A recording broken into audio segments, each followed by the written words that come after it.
Hello guys, welcome to our YouTube channel. So I'm here in the mall. Saan tayo guys? Saan tayo? Dito tayo. Mag-attract tayo ng million.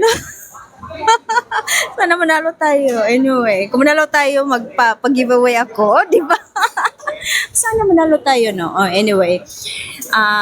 Let's talk about Rufa May Quinto on what do I feel about what's going on with her life.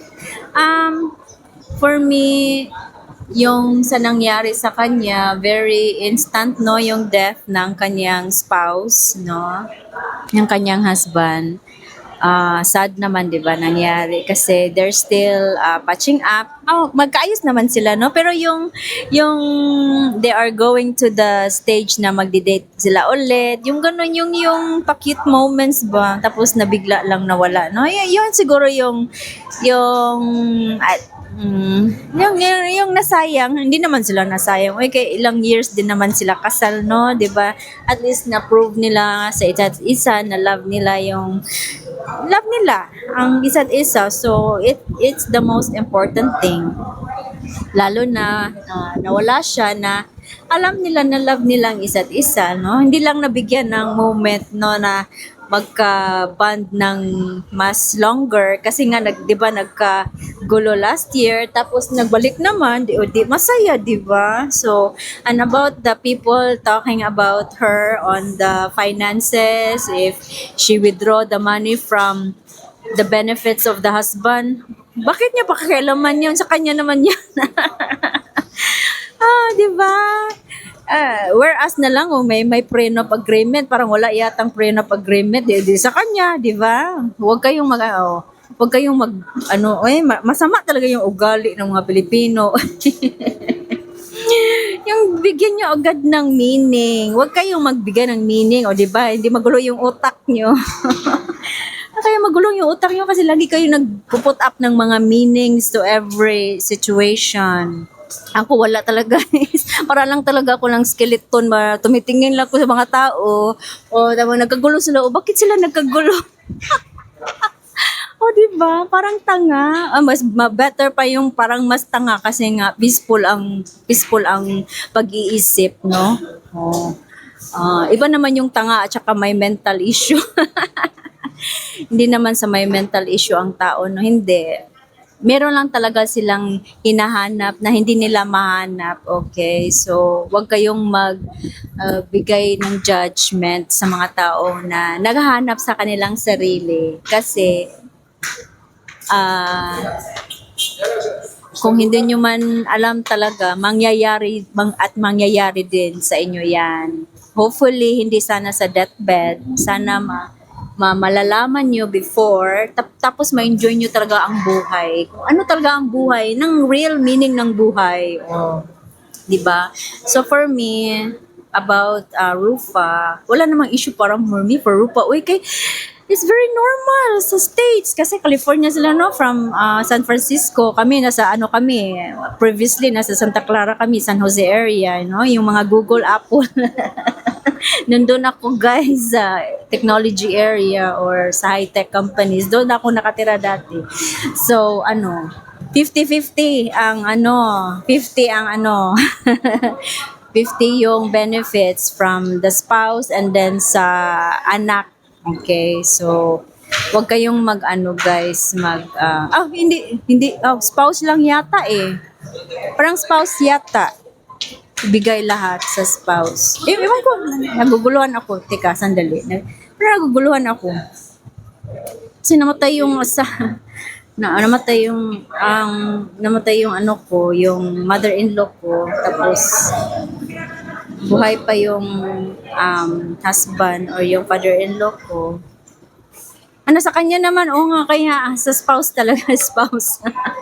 For depende din kung may prenup, no? Pero wala naman tayong pakialam dyan, no? Kasi, ano yan eh, conjugal property. Ano ba kayo? Entitled na kasi married sila. Hindi naman married sa papel. O married na matagal na. Married na talaga sila. Yung may pinagsamahan. O, ginoo ko, di ba?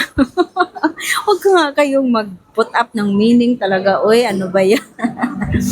So, sa akin lang no, yung way ni Rufa, yung masasabi ko lang way ni Rufa na ibubuhos niya sa work yung mga ano, dapat i-process muna niya yung ano niya, yung emotions niya. Pero accept naman niya, no? I accept naman niya kaya siguro nagtrabaho siya. Pero kasi sometimes matagal yung adjustment pag nawala yung tao ba. Tapos nagde-divert ka ng attention, you make yourself busy para makalimutan mo yung nangyari. Hindi yan maganda. Sana i-process mo na niya, no?